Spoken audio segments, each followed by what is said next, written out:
Hi there, everyone. Today we are going to be making this kind of double exposure here in this photo. I've been doing, for some family members, I've been doing some of this stuff for them. And so I figured I would share to you guys how I would go about doing kind of like a double exposure here. It's a great effect and it's pretty simple to do. Depending on the image that you're going to use. The image that we're going to use today is this image here off of Pixabay. I will leave a link to this image and the background image in the description. Pixabay is freaking awesome. One thing I gotta say is, depending on the background of the image you use, you don't have to use this image. You could use whatever image you use or want to use, I'm sorry. And but sometimes it is hard to get a mask out of an image. Like let's say maybe let's go ahead and click over here real quick, and I'll just show you guys something like maybe right here. This would be hard to get out of the image. Man, they sharpen this image a lot. But anyways, this would be hard to get everything masked out and stuff like that. Not unless you just went and, just cut out this stuff and just wanted to use this part. Just forewarning that this might be harder on some images than others. This image that I'm going to use here in this tutorial is kind of a little bit of a pain, but the mask does not have to be perfect. As you can tell, I will show you right now. Let me go ahead and open the mask real quick. And you can see if I zoom in here, oops, cancel. If I zoom in here, that the mask around her hair up here and stuff is not perfect. And over here, it doesn't have to be perfect for this effect. So let's go ahead and get started with this. So we're going to go ahead and open the girl image here. Going to open that up. And the first thing we're going to do is we're going to go ahead and duplicate this layer. And let's turn the eyeball off on this one. Let's go ahead and let's come up here to colors. And let's come to, actually, let's cancel this. Let's come up here to colors. And let's go to desaturate, and we're going to desaturate by luminosity and press OK. And then we're going to go to colors and we're going to grab the curves. And what I'm trying to do is I'm trying to make that background darker. So I can't make it completely black, but I'm going to try my best to get it as dark as I can. Because I don't want to lose some of these little strangly hairs right here. I'd like to have some of those in that image, so that's what I'm trying to go for. So let's go ahead and just kind of make this background image a little bit dark, just like that. Press OK. We're going to go up to colors, and we are going to invert this just like that. And we're going to come back up to colors, and we're going to go to threshold. And going to move this threshold. Let me show you guys what I'm doing. And I'm just going to try to get that background completely black. Black as we can, and then we're going to press OK. And then the next thing we are going to do is we're going to right click and we're going to create layer mask from, and we're going to create it from this image here, and remove from source, and let's go ahead and occurred right through layer mask. Cannot what? Let's click black then. Alrighty, so it's doing something. Let's go ahead and duplicate this layer, and let's go ahead and click. Oh my goodness. Let's press cancel here. Let's go ahead and right click and create layer mask from. And what is this? We're on the wrong one. That's the reason why it didn't work before. We want this one right here. And press OK. And if you alt click, turn that on and turn that off. Let's turn that on. Now if we alt click on this mask, this will bring the mask up. Control Shift A to deselect, and we alt click it'll turn it back off. So we're going to come over here to this mask here, and we are going to grab our paintbrush tool, and we're going to go up here to our brushes, and I'm going to use a slightly hard brush. So if I come over here and I click on edit this brush, the hardness is at 90. And I'm just going to come in here, Control Z, and I'm going to change my colors back to black and white.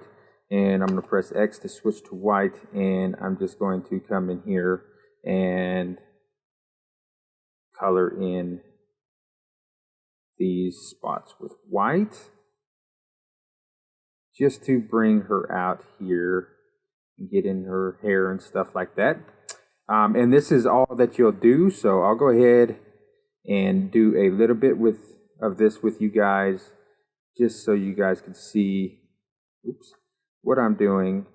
And then I'm going to go ahead and bring out the other mask that I already made, just for speed purposes.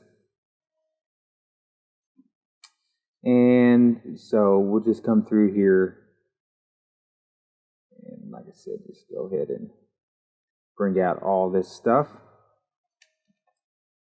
And as a matter of fact, I'll just go ahead and do this mask, but I will go ahead and speed up the process. That way you guys could just go ahead and see what I'm doing, and I will be right back.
Alright everybody, I am back, and you will see that I went ahead and created the mask. Like I said, this is a it's not a hard thing to do, it's just it takes patience.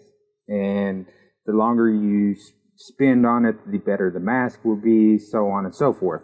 But what we're going to do is we're going to go ahead and alt click on this mask and just come in here, and we'll make our brush bigger and we will press X to switch to white, and we'll just want to make sure that all these black spots are taken out of here.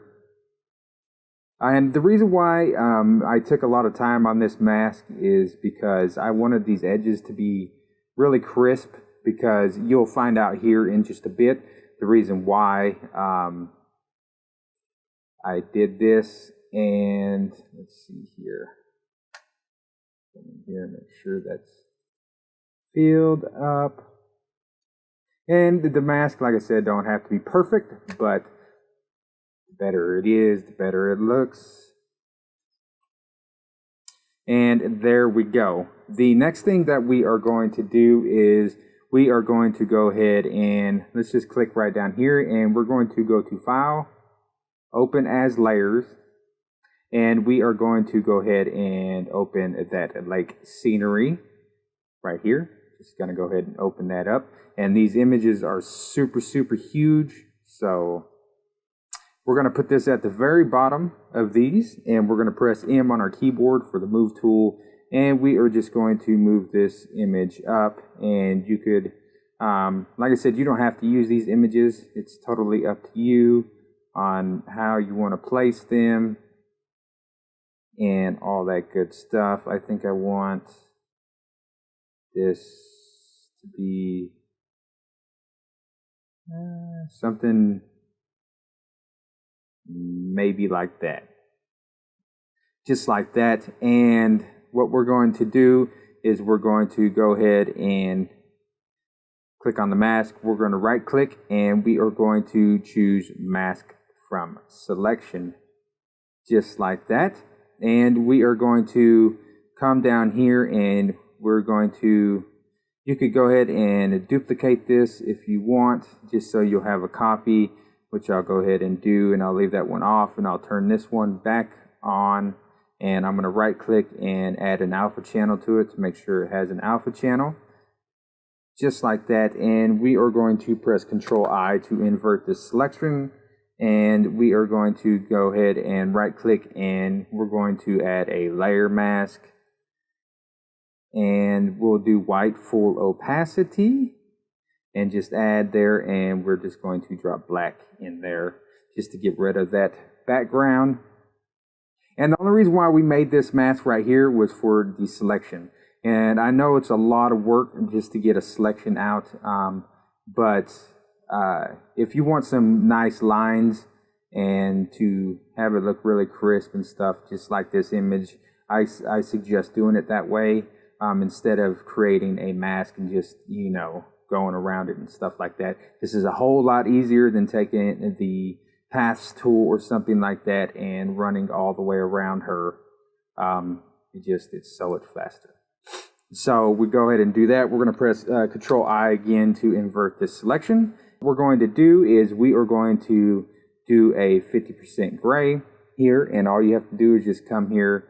Let me go ahead and cancel out of that, and just come here, and you'll come to this black and white value here and just put it on 50. Press enter, and you have 50% gray. And we're going to go ahead and take our paintbrush tool, and I want this hair here to show a little bit more inside of the image. So I'm just going to run over this with 50% gray on this image. Yeah, we're going to take the 50% gray, and we are just going to run through this hair. And if you don't see it, make sure you turn off that top layer.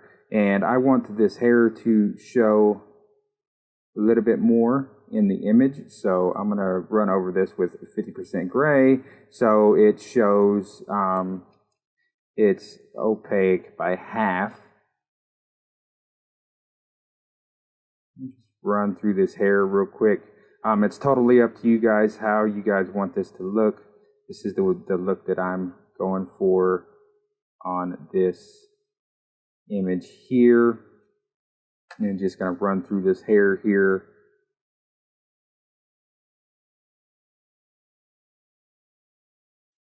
Just like so. And I'm going to come through here, and I'm going to do the eyebrows. And I'm going to Control Z that, and I'm going to come over here and I'm going to go to a very soft brush with 0 hardness, and I'm going to raise the size up of this brush. There we go. So we get some nice soft brush strokes in there. Come around this eye a little bit, just like that. And then the next thing I'm going to do is I'm just going to come this gray, and I'm going to make it a darker gray. Just like that. Press OK. Raise up the brush size and just run through the rest of her body. I'm going to get this ear. I don't want this ear to show too much. Just going to kind of come in here and try to blend this in. Right here, we're going to have to lower the brush size here in a minute. Alrighty, and then I'm going to press Control Shift A to deselect that. And then that is a pretty awesome looking effect already. Like I said, got the eyes showing through a little bit more. And I think that looks pretty good. You could go ahead and duplicate this layer. Let's turn this one off. And let's go ahead and let's come up here and create a group. And let's just go ahead and drag all this inside the group here, just so it's out of our way. It don't matter which order that you drag these in here, as long as they're in here. And we'll just go ahead and close group and turn the eyeball off. That way it's out of our way. Then we could go ahead and right click here and apply the layer mask. Just like that.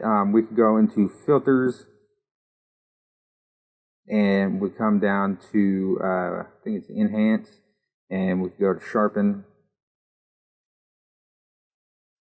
And we'll just leave it at default, sharpen it just a little tiny bit, just like that. And let's go ahead and come up to the very top here, and let's go to layer, new from visible.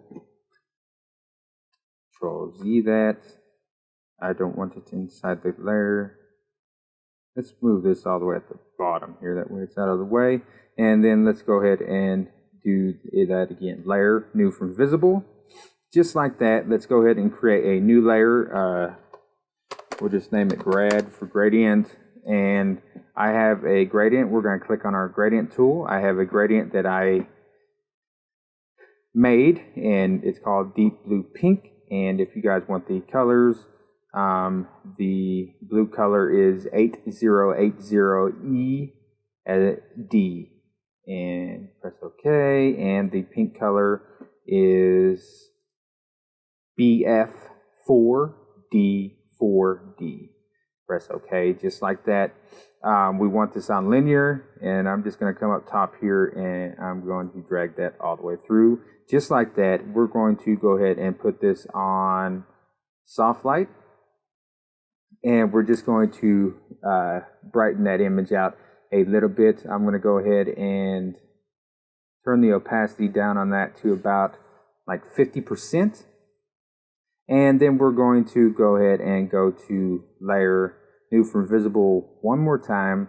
And if you guys don't have this plugin, it's called, you go into filters, it's called Beautify. I will leave the link in the description below. You guys don't have to use this, but for this, I'm going to use this because there is a cool little filter that they have inside of this, and it is inside the studio, I believe. Give it just a second. It's got this. These images are very huge, so it's going through doing all the work, and it should pop over there. There it is. Was it in studio? No, it wasn't. It was in the Lomo. I apologize. And we are going to, or I'm going to click on this deep blue tier rain. just like that. And I'm going to, you could also do the classic HDR along with it, and you could get like this kind of pale effect here, but I don't want both of them on there.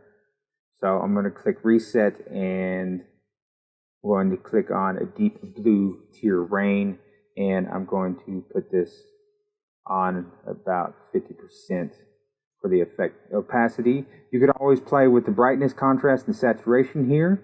You can play with the colors here too inside this Beautify plugin. It's an awesome plugin. I use it for some of these filters here a lot, and I'm going to press OK, and it automatically applies that effect there. We are going to do one more, and then we are going to be done, and it's going to be a vignette. So we're going to come over here, and we're going to go to Tools, GEGL Operation, and we're going to scroll down to Vignette. Just like that, and I'm going to change the color to that blue color and press OK. And we're going to leave that at the default, and we're going to put this on multiply. Just like that, and we are going to dial down the opacity quite a bit to about 40%. That looks good. So if we come here, you'll see that I did the same exact thing here. I left it about 57% there, but that's okay. You could go ahead and play with this as much as you want. And there you go. And you got a very, very cool and very easy double exposure effect made inside of Gimp. So I hope that you guys enjoyed this tutorial. Please like and subscribe for tons more tutorials, and have a great day. Thank you.